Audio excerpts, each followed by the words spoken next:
Hello, welcome to my fifth area, the environment.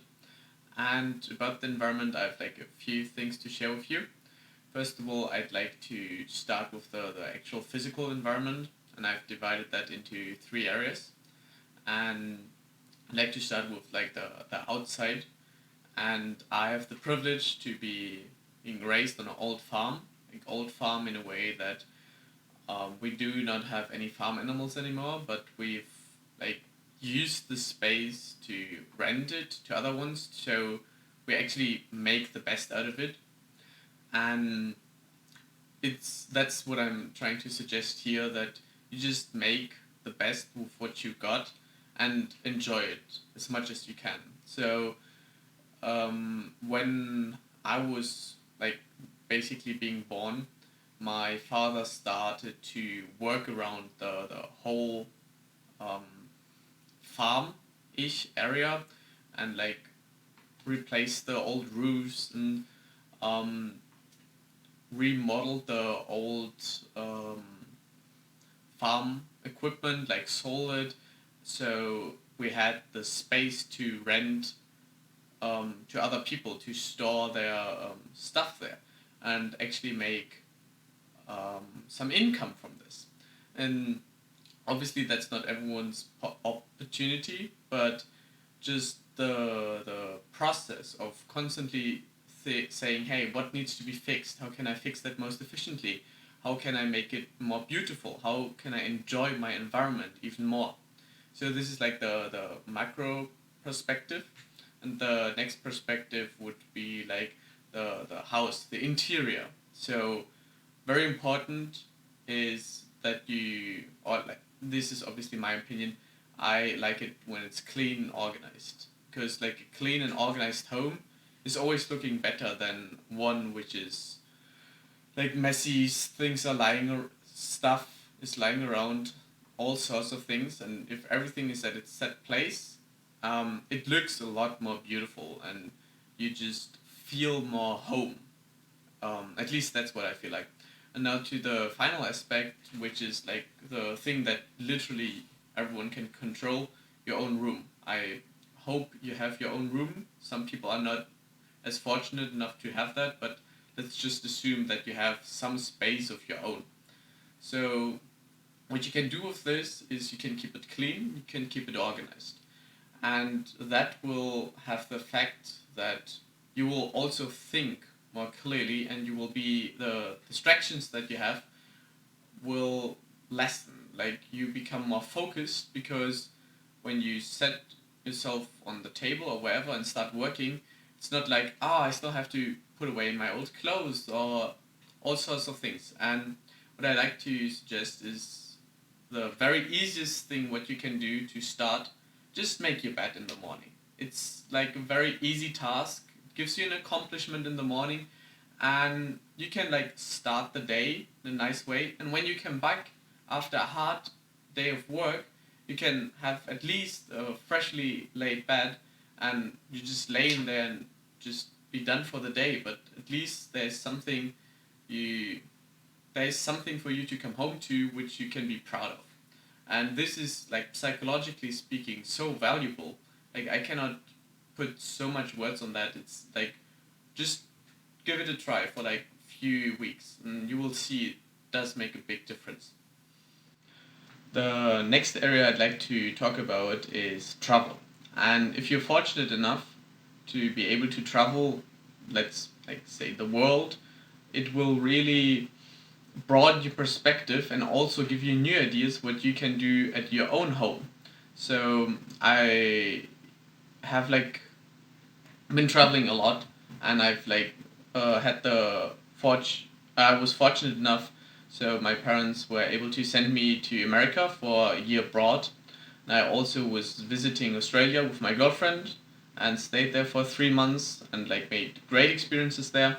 And recently we've done a trip to China, which was also very like, it shows you so much when you see a complete different culture, and you can also learn a lot from a culture, because in a way America, Australia and Germany are very similar, but if you compare them to China, it's like complete different culture, even though with the technology everything becomes more um, connected. But this is another video.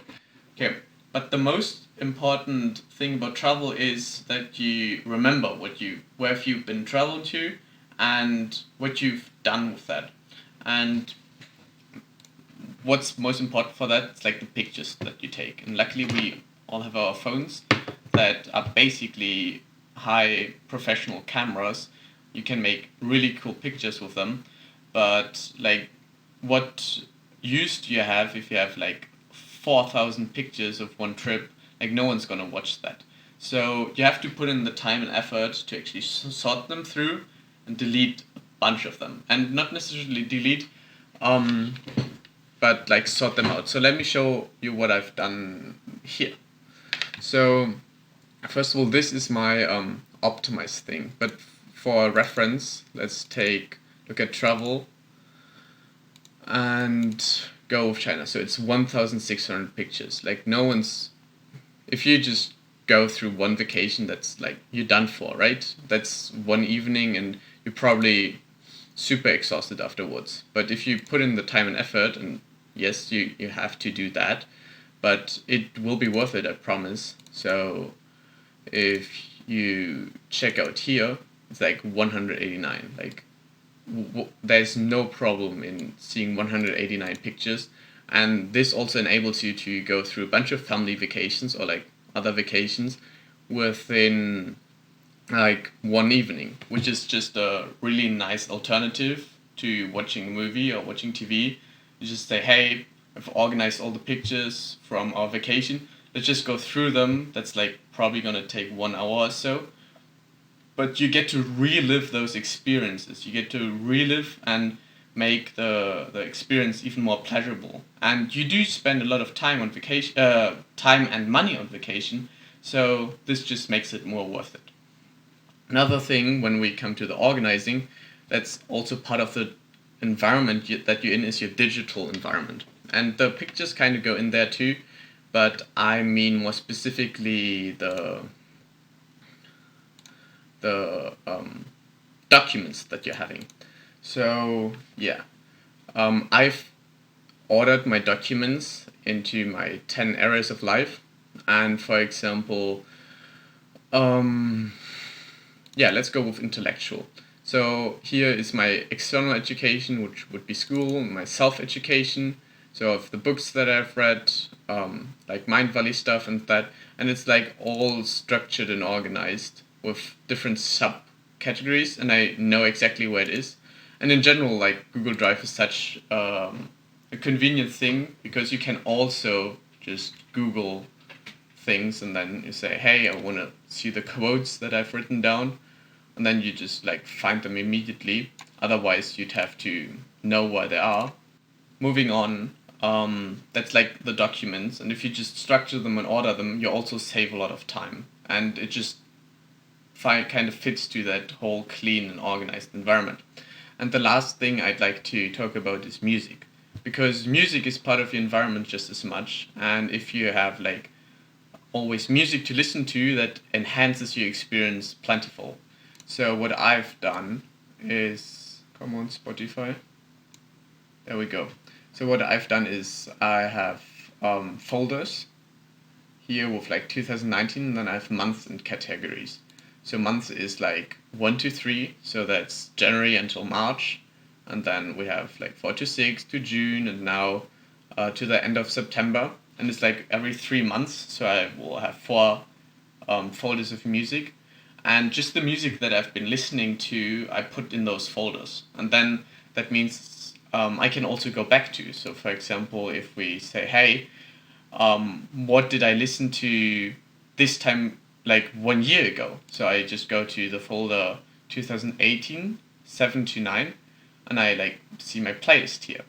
And then I've can also go more deeper with that if you just say also have categories. So you have like months, but now here the categories, that was too much. So I've in the folders even more playlists than there. And so example like a barbecue in April or birthday party, what kind of music was playing there, and it's like a memory trip as well. It's like a different memory trip when you're looking at pictures, but you associate a lot with the music that you've been hearing, and you're like, oh yeah, I was like in that train when I listened to that music, or that and that happened. So that's also really cool to experience your environment a little bit differently. Okay, so that was the video about my environment, the physical and digital environment. I could also talk about the environment in your mind, but that's a whole another video. So I just hope you learned something and I was able to create some value in your life. Maybe you adopt something. And I have now a Patreon, so you can check that out in the description if you want to support me. And if you like the video, give it a like and subscribe. And until the next one.